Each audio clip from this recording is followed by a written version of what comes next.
दोस्तों सवाल ऐसा था कि ये वाटर सरफेस है।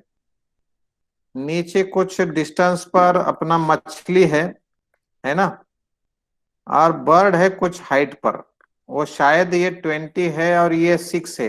तो अब अपन बर्ड के तरफ से जाएंगे। बर्ड को ये डिस्टेंस तो दिखने वाला है। खाली ये डिस्टेंस के बारे में एपरेंट बात होगी उसकी। तो ये रियल डेप्थ है 6। Now refractive index of the water is equal to real depth by apparent depth। Real depth है 6, apparent डेप्थ पता नहीं, और वो रिफ्रैक्टिव इंडेक्स है 4/3।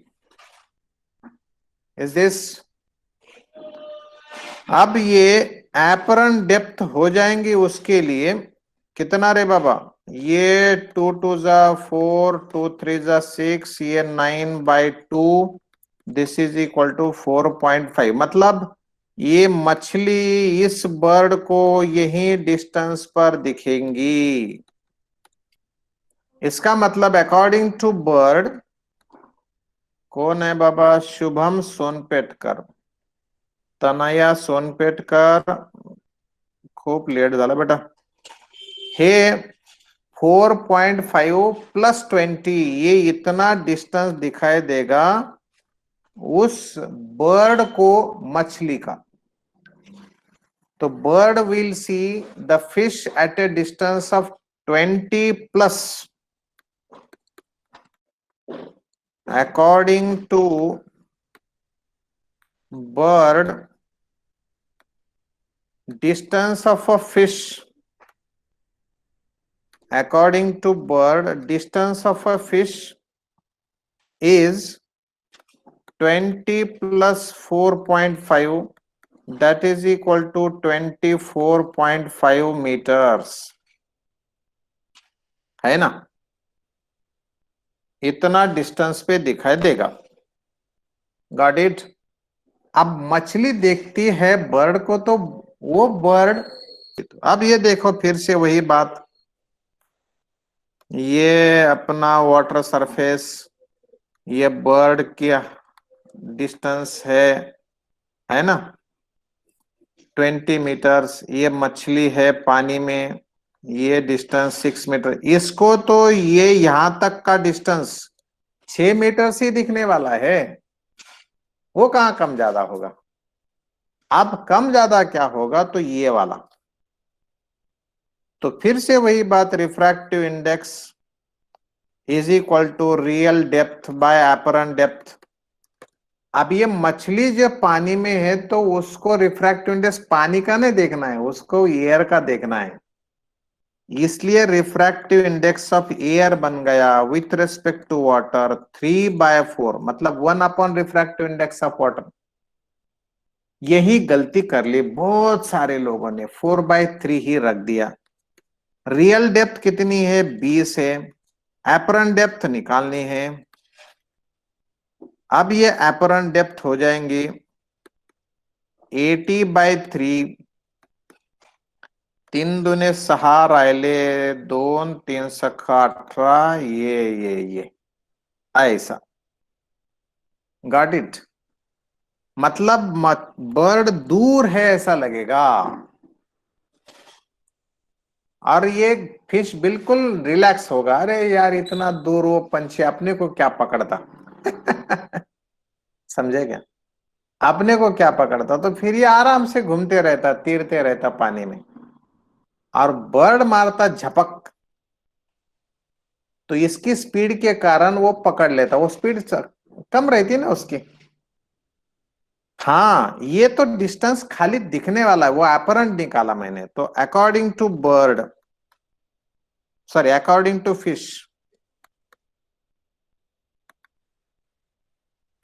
This is 26.67 plus 6। जो कुछ है वो तुम्हारा आंसर, समझे। आंसर आया 32.67 मीटर। Got it. दोस्तों समझ में आया। श्योर? ओके। अब हम लोग क्या करते हैं, एक जनरल फॉर्मूला बनाएंगे। ये वाटर सरफेस है, यहां कुछ डेप्थ डी पर फिश है या सोर्स है, बल्ब है, ऐसा रखेंगे अपन, सोर्स रखेंगे। तो ये इधर इधर इधर इधर सब तरफ तो ये लाइट आने वाली है, लेकिन क्या ये पूरा क्या पूरा वाटर सरफेस इल्यूमिनेट होगा क्या रे? सवाल ऐसा है, क्या ये पूरा क्या पूरा वाटर सरफेस इल्यूमिनेट होगा क्या? ये लाइट आ गई यहां से ऐसे इधर इधर चली जा सकती, ये यहां तक गई, फिर ये तो रिफ्लेक्ट हो सकती, ये गई इधर चली जा सकती, लेकिन अगर इधर गई तो ये रिफ्लेक्ट हो सकती। टोटल इंटरनल रिफ्लेक्शन में आकर है क्या नहीं? अब ये यहां पर अगर लाइट आती है और ये ग्रेजिंग टू द सरफेस चली जाती है, तो वो तो बनता है हमारे लिए क्रिटिकल एंगल। अगर क्रिटिकल एंगल है तो हम ये सारे रेज को अपने डिस्कशन से हटा देंगे, अपना काम है बस वो क्रिटिकल एंगल पर ध्यान देना। ये है क्रिटिकल एंगल। तो क्या ये भी क्रिटिकल एंगल? सवाल आएगा कि through what area light will come out, किंवा किती रेडियस सर्कल ते आतमध्ये, म्हणजे ते अगदी ब्राईट दिसेल आणि बाकी डार्क दिसेल. समजा रात्र आहे, रात्रीच्याला असा पाण्यात एका ठिकाणी लाईट लावला, सगळ्या सरफेस वरती तो लाईट दिसेल का काही पर्टिक्युलर एरियात दिसेल? The area which is illuminated can be determined by finding this distance, and this distance will be called at that time radius of circular section. Depth हमें पता है, हमने कितना डेप्थ पे रखा है। वो क्रिटिकल एंगल निकाल सकते हम लोग इस रिफ्रैक्टिव इंडेक्स से। ये क्या है? ये है refractive index of the water. कौन सा भी लिक्विड है, वाटर का पता है आपने को 4/3 है, लेकिन मान लो क्या ऐसा है।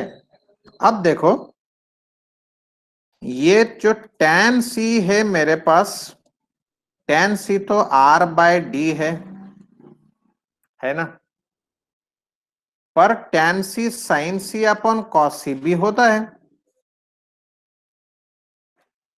अरे tan c का मतलब sin c upon cos c, but geometry suggesting that, ये ज्योमेट्री बोलती है। अभी मुझे डिफिकल्टी ऐसा है कि मैं हाथ पल के बताता था ना पहले ऐसी उंगली से, अभी वो नहीं बता सकता मैं इसमें।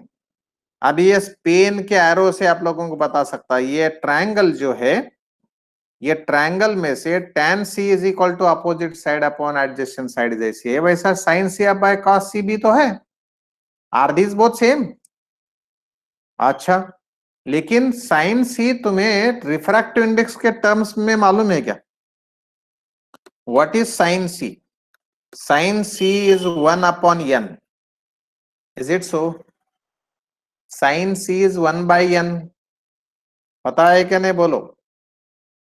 नहीं है तो मैं दोबारा बताता हूं, पता है? Is it so? sin c is equal to 1/n, पता नहीं? पक्का पता नहीं?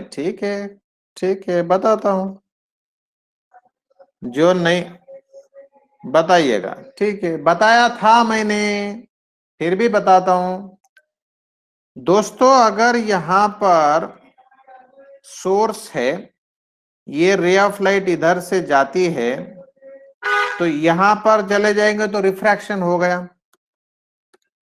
अगर यहां चले जाएंगे तो ये ग्रेजिंग हो सकता है। तो the angle of incidence at the denser rare interface at which angle of refraction is 90 degrees, called as critical angle.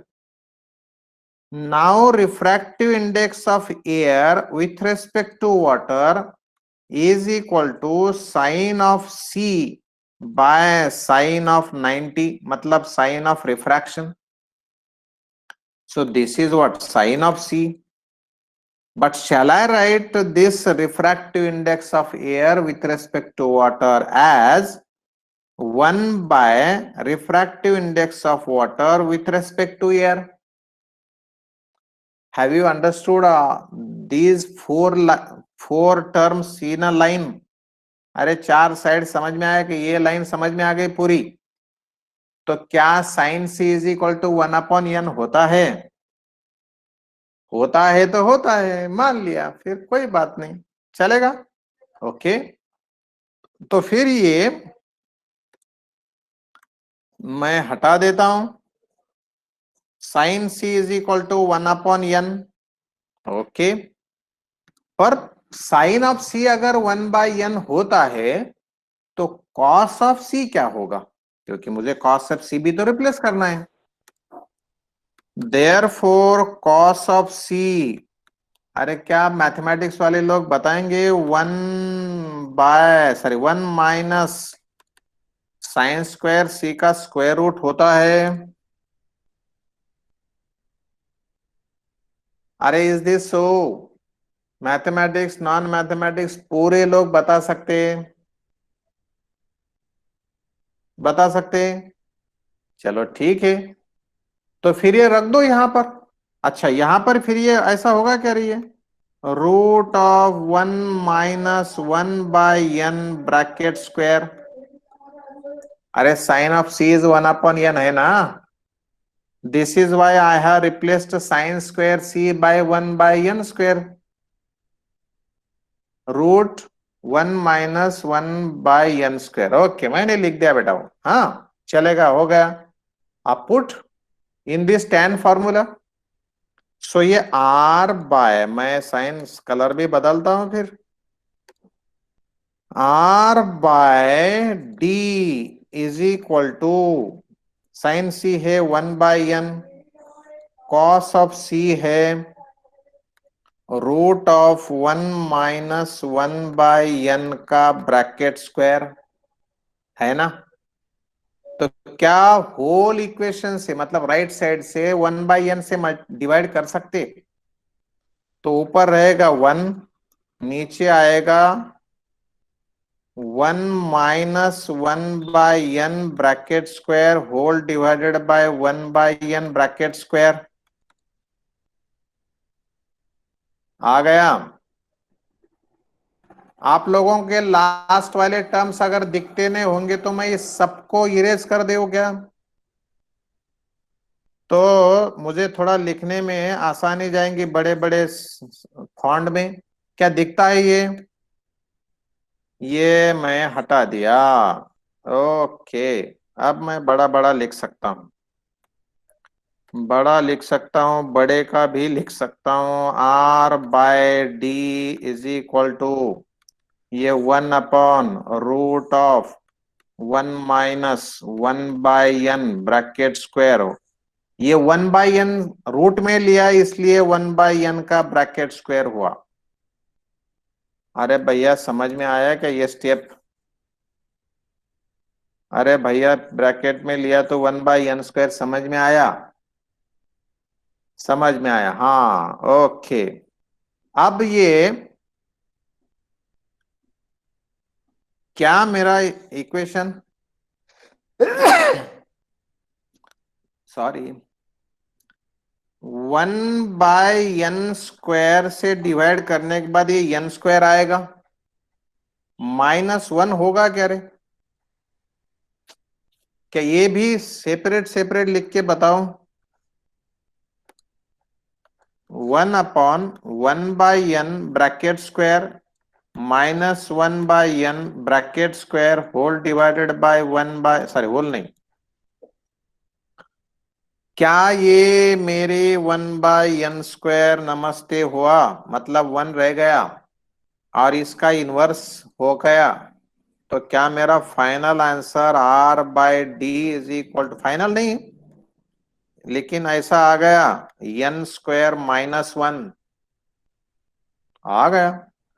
तो क्या किसी ने अगर आप लोगों को रेडियस पूछी तो डायरेक्ट बताएंगे क्या? D/n² - 1, है ना? तो ये शॉर्टकट फॉर्मूला है। और गौरव अड़की ने अगर है तो उसको बोलता ये बुक में नहीं है। नहीं तो ढूंढते रह जाएगा ये। प्रॉब्लम आता है इस पे, इसलिए मैंने ये फॉर्मूला पढ़ाया, अदरवाइज कोई जरूरी नहीं थी। ओके। हाँ। अब एरिया का फॉर्मूला क्या होगा फिर? What will be the area? Area होगा, मैं सब इरेज कर रहा हूं और लिख रहा हूं, आर अगर है D/√n² - 1, तो एरिया ऑफ इल्यूमिनेशन होगा πr²। और ये हो जाएगा πD²/n² - 1। हो गया। D²/n² - 1 हो गया। हो गया। Got it? चलेगा? चलेगा तो चलेगा। तो सवाल लिख लो फिर। अब सवाल लिखेंगे अपन, एक प्रॉब्लम करेंगे इस पर, आगे चले जाएंगे। प्रॉब्लम तो अभी सिंपल लगेगा आप लोगों को क्योंकि फॉर्मूला शॉर्टकट आया है। तो ले लो।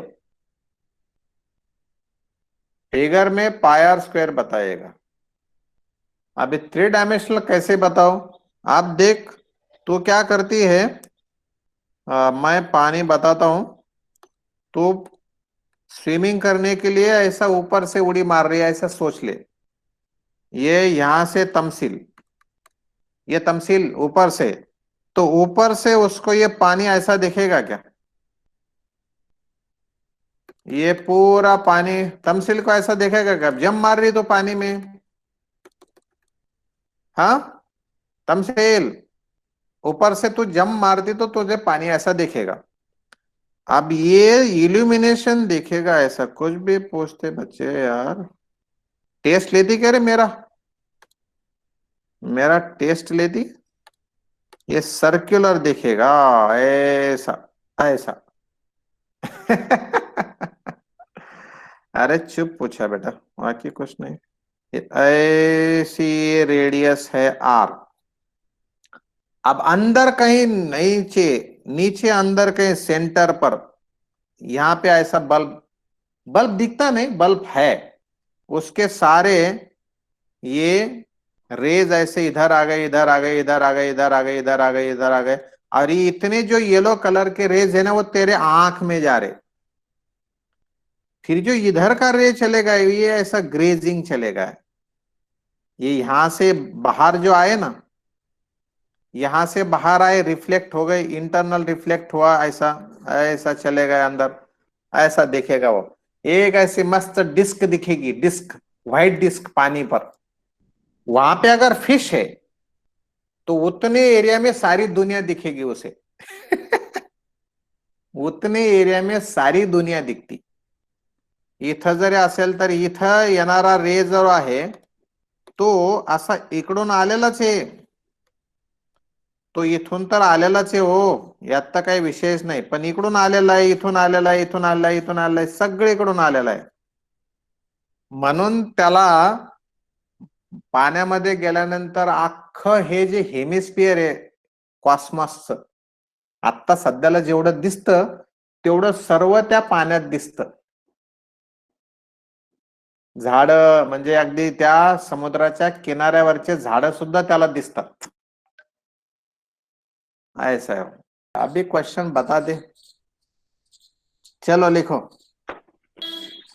Object is kept at a depth, object is kept at a depth, object is kept at a depth 5 meters, 7 metre ले लो, 7 मीटर, 7 मीटर्स ले लो।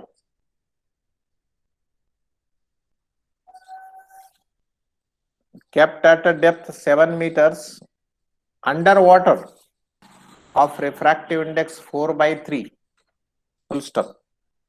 Object will be seen in the circular area on the water surface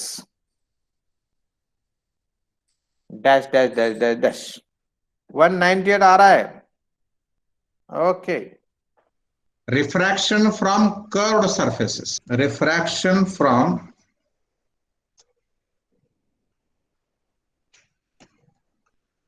curved surface. मान लो ये अपना curved surface है दोस्तों, ये है curved surface. Plane surface तो आसान है भाई। कर्व्ड सरफेस का क्या है, कहां इमेज मिलेगी?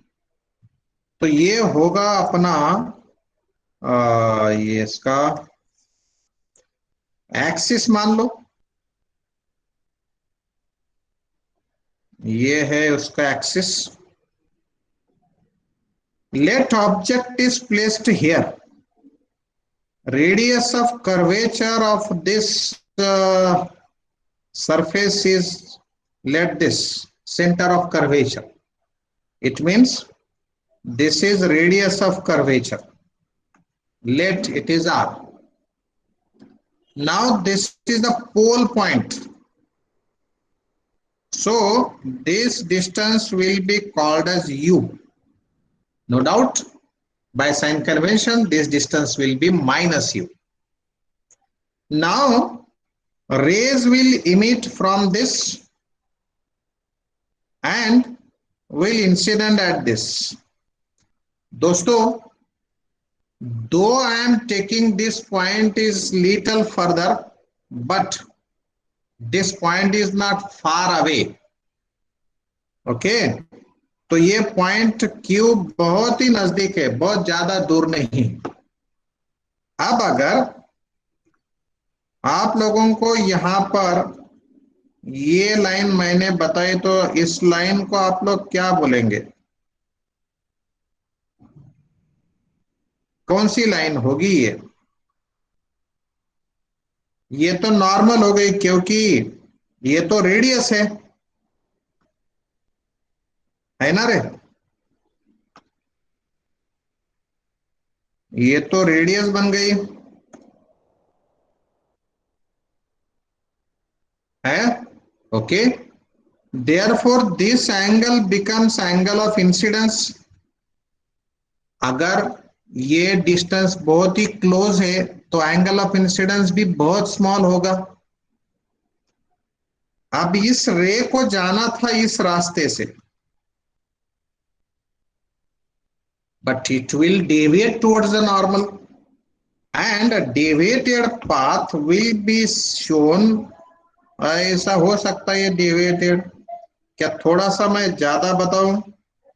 थोड़ा सा मैं इसे जरा दूर बता देता हूं और बहुत ही बड़ा हो गया ना वो, है ना? लाइन भी बहुत बड़ी मोटी हो गई, छोटी हो जाए बेटा। ऐसा इधर है क्या? नहीं, क्या इधर वो ऑब्जेक्ट की इमेज मिल जाएंगी?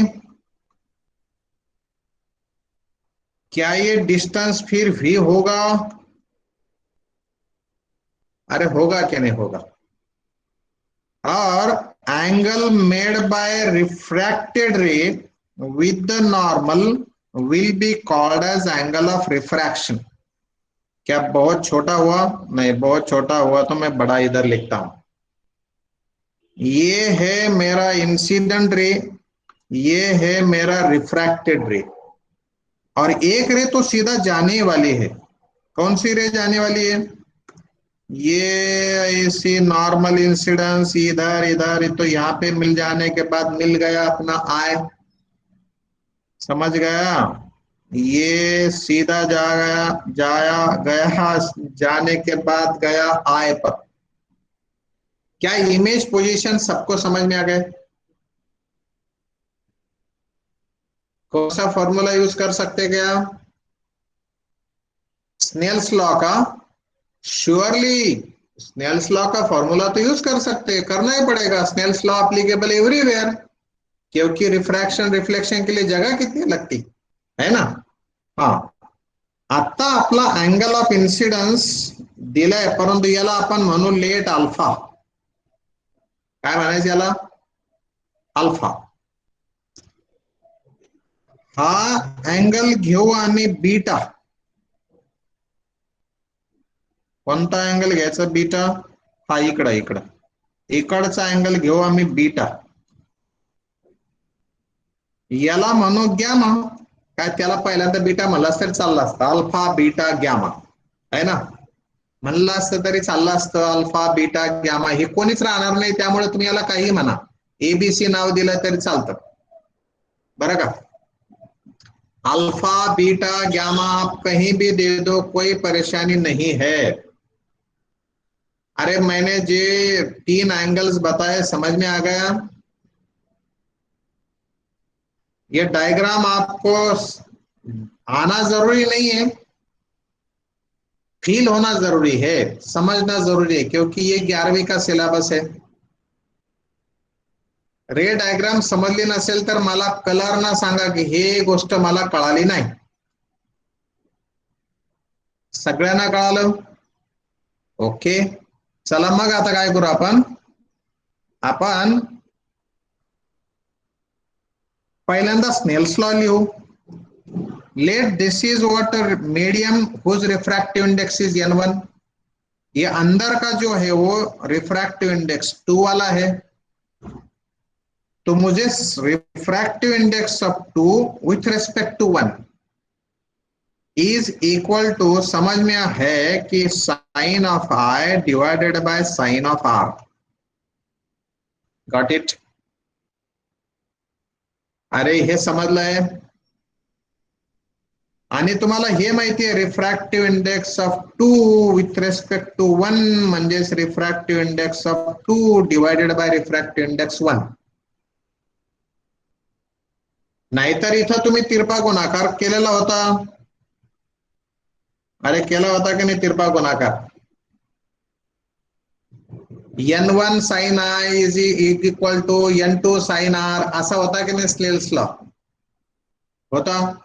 ठीक आहे, चला मग याला आता आपण लिहूत. पण इथे जर का PQ डिस्टन्स व्हेरी स्मॉल आहे, as PQ is very small,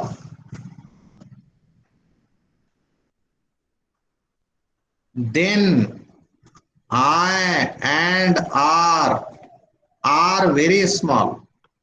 Then I and R are very small.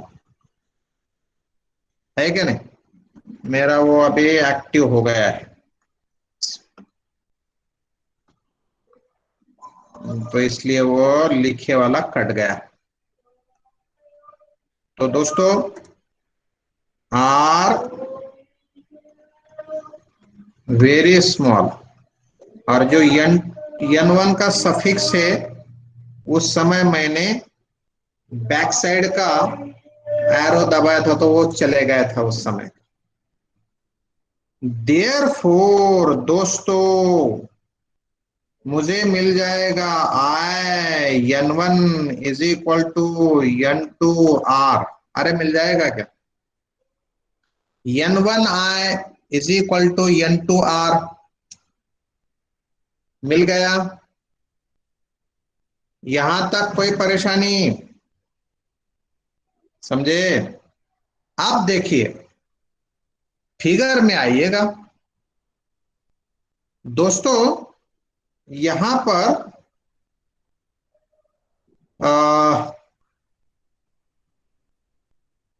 Alpha gamma and I, इनके बीच में कुछ रिलेशन बता सकते हैं क्या तुम लोग ज्योमेट्री से? आई अल्फा एंड गैमा कोई बताएगा? माईकची पिन लावायची राहिली हो.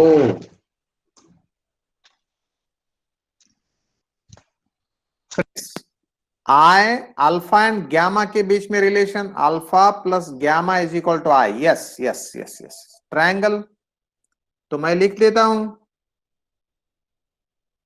Alpha plus gamma is equal to I. Equation number 1 ये वाला, इक्वेशन नंबर 2 ये वाला. और अब R beta and gamma R beta and gamma, R beta and gamma, remote interior angle theorem. Okay, जो कुछ होगा वो जान दो, एक्सटीरियर एंगल थ्योरम है, एक्सटीरियर एंगल थ्योरम है। हाँ, फिर क्या है इसमें, R plus beta is equal to gamma, R plus beta is equal to gamma. तो मैं लिख देता R plus beta is equal to gamma, equation number 3। चलो अब ये आई की वैल्यू और आर की वैल्यू रख दो, तो n1 into alpha plus gamma है क्या नहीं, is equal to n2 into R होगा gamma minus beta. Have you understood this equation? ये इक्वेशन आप लोगों को समझ में आया होगा ऐसा मैं मानता। अब अल्फा बीटा एंड गैमा के फॉर्मूले देखो फिगर में, अल्फा का फॉर्मूला होगा क्या, देखो P Q by U, hello, alpha is P Q by U, gamma का formula P Q by capital R, and beta का formula P Q by V. Friends, we have to put values of these angles in terms of u, v and capital R, but we have to use sign conventions. Now see, n1 as it is, alpha is pq by minus u plus gamma pq by capital R, radius of curvature along positive direction, is equal to n2 in bracket alpha, sorry, gamma is once again pq by r, and beta is pq by v, v is positive, pq by v. Now you can cancel pq throughout, and we get minus n1 by u plus n1 by r is equal to n2 by r minus n2 by v. Now take this n2 by v to left side, we get n2 by v positive, n1 by u as it is equal to n2 by r minus n1 by r. R will be common, means 1 by r will be common, and one can say that n2 minus n1 by r. This will be the formula for image and object distance in terms of refractive indices in case of refraction through curved surfaces. So n2 minus n1 by r is equal to n2 by v minus n1 by u. Friends, this is important formula. This is important formula for refraction from curved surfaces. Marble में या paper wait में design दिखती है, इधर से देखा तो वो एयर बबल जो है दूर दिखता, आधे से रेडियस से ज्यादा दूरी पर, उधर से देखा तो भी रेडियस से ज्यादा दूरी पर। ऐसा कैसे हो सकता है कि नहीं? डायमीटर से ज्यादा डिस्टेंस तो नहीं होना चाहिए। समझो यहां पर एक ऑब्जेक्ट है, पॉइंट पी है, इधर से देखा तो ये R1 से ज्यादा जो है उससे ज्यादा दिखता, इधर से देखा तो जो है उससे भी ज्यादा दिखता। मतलब दोनों की एडिशन अगर कर दी तो डायमीटर होना चाहिए था, लेकिन नहीं होता। अब कैसे नहीं होता जरा देखेंगे, समझेगा? ओके। सो मैं ये पूरा इरेज करता हूं और बताता हूं दोस्तों कि क्या प्रॉब्लम लेंगे ना अपन। ये है मानो स्पीयर या मार्बल। What is this? ये है स्पीयर और marble of the radius let कितना centimetre? 4 centimetres, 4 centimetres and a insect he trapped in the marble. Marble बनते समय एक इंसेक्ट अंदर चले गया।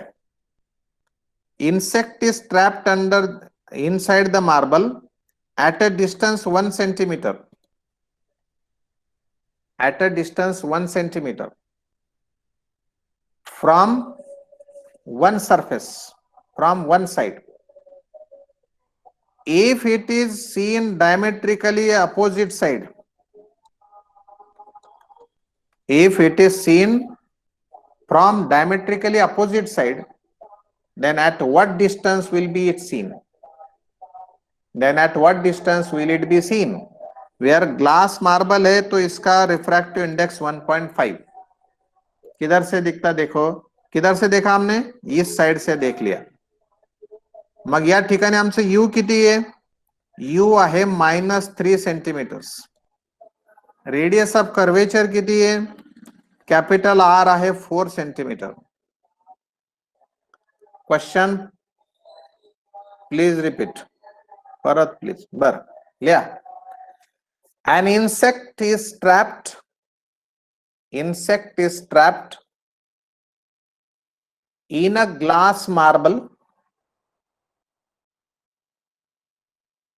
in a glass marble of radius 4 centimeters, of radius 4 centimeters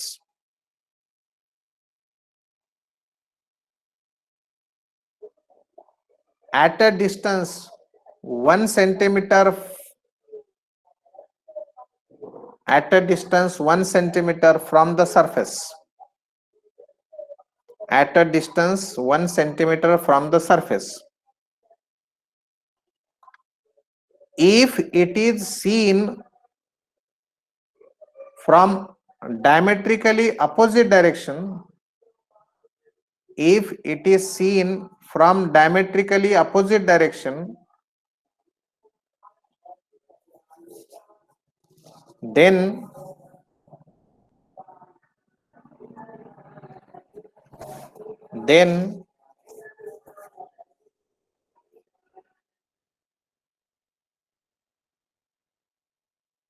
it will be seen at a distance dash dash dash, then it will be seen at a distance dash dash dash.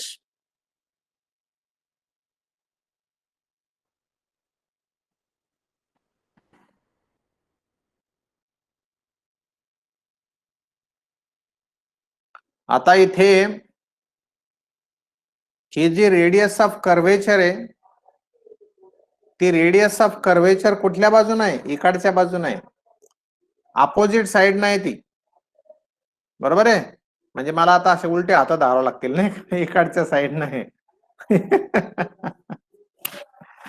माझ्या हाताची direction आणि फिगरचं combination जमत नाही, बसत नाही, नाही का? हा, इकडून आहे, इकडून आहे। तो अभी रेडियस ऑफ कर्वेचर माइनस हो गए दोस्तों, क्योंकि हम जो साइड से देख रहे हैं उसके अपोजिट साइड से मेजर करना पड़ रहा है ना। तो कैपिटल आर होती है माइनस, n1 है एयर मतलब 1। अब मेरा फॉर्मूला है n2 minus n1 bye capital are,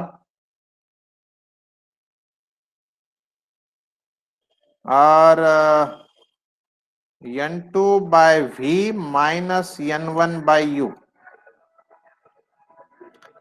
refractive index लिहा, प्रॉब्लेम मध्ये लिहा. Refractive index of the glass is 1.5. Figure मध्ये दिलाय मी पण सांगितलं नाही.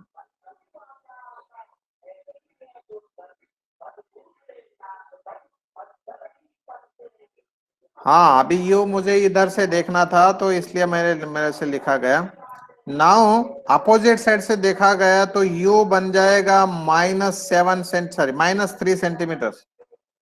2 4 1 5 4 सेंटीमीटर दिया ना मैंने, -7. तो लिख लो अभी 1.5 -1 रेडियस ऑफ कर्वेचर हो गए -4. n2 है 1.5, v पता नहीं, -1 बाय -7. तो कैलकुलेशन करो अभी. 0.5 बाय 4 विथ साइन माइनस, इधर -1/7 is equal to 1.5 by v. हे आता 7 चौक 28, 7 5 35 -4 is equal to 1.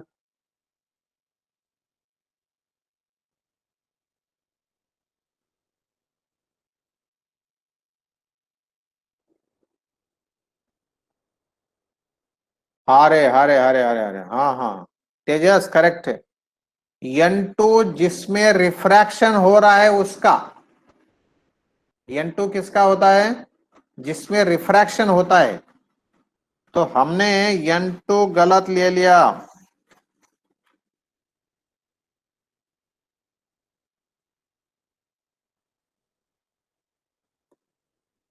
By putting values, this is formula. Now n2 is 1 minus n1 is 1.5, जिसमें ऑब्जेक्ट है वो n1. Radius of curvature -4 is equal to n2 refraction होता है उसमें वो 1, v -1.5 divided by -7. Point of observation पासून बघ, हे मी आता वेगळ्या कलरनं दाखवतो, व्हाईट कलरनं, तिथे नको येलो कलर. इथून इथपर्यंतचं डिस्टन्स हे -7. पॉइंट ऑफ ऑब्झर्वेशन आपला इथं रिफ्रॅक्शन होणार आहे. या लाईन पासूनचं डिस्टन्स आहे त्या ऑब्जेक्टचं. हाँ ओके चलो लिखो अभी आगे, करो कैलकुलेशन. अभी ये 0.5 बाय 4 आ गया प्लस, इधर -1.5 बाय 7, ये आ गया 1.v. अभी 1 बाय v विल बी 7 चौक 28, 7 5 35 -15 चौक 60, ये आ गया -2.5 डिवाइडेड बाय 28, मतलब 5 बाय 56. 5 बाय 56. तो v is equal to 56 by 5, तो 11.2 सेंटीमीटर्स पे दिखाई देगा. देखो वो चले गया बाहर, है अंदर पर कितने डिस्टेंस पे दिख रहा है, देखो -11 पॉइंट. असल में डायमीटर ही 8 है, तो डायमीटर से दूरी पर दिख रहा है वो. समजा जर तुम्हाला त्याचा एक्सपेरिमेंट करायचा असेल तर एकदम सोपं आहे. अरे हा एक्सपेरिमेंट म्हणून ध्यानात आलं, समय झाला. काल मला डोंबेना प्रॅक्टिकल केलेलं आणून दिलं. 7 महिन्यापूर्वी लॉकडाऊनच्या अगोदर सांगितलं होतं की बाहेरचं प्रेशर कमी करा, फुगा फुगणारा दिसेल. डोंबेना हे प्रैक्टिकल apparatus केलेले आणून दिले. लुक एट दिस, इसके अंदर एक बलून है, ये इंजेक्शन है प्रेशर कम करने के लिए. अब देखो मैं ये बलून को कैसा फुगा सकता हूं उसको, हाथ नहीं लगाते हुए। देखो, हाँ, इसकी साइज देखो, अब मैं इसकी साइज बढ़ा सकता हूं बगैर फूक मार के। क्या बढ़ गया क्या रे? बढ़ गया क्या? देखो देखो, हाँ, ये देखो, ये ओरिजिनल है। अब ये देखो, मैं इसको खींचता हूं बाहर तो ये बलून बड़ा हुआ है ना। ये ऐसा पकड़ता हूं, हाँ, ये देखो ऐसी ओरिजिनल पोजीशन है। बाहर खींच लेता मैं तो ये उसका प्रेशर कम हुआ, तो ये बना दिया उसने और मुझे बोला कि अब ये तुम्हें ही रख दो। I got a gift from Dombe, है क्या नहीं? देखो ये apparatus कितना अच्छा है। अगर बाहर का प्रेशर, हमारा एटमॉस्फेरिक प्रेशर कम होता तो अपनी स्किन कैसी फटती, ये ऐसा उस समय एग्जाम्पल में कहीं तो भी डिस्कशन में आया होगा, है ना। विकास का प्रैक्टिकल है वो, Vikas Dumbe. Thank you very much and thank you all of you. We will meet tomorrow for a new concept or new problems on this basis of refraction from curved surfaces. Thank you. Bye bye. Have a nice day. Take care of yourself and your family also.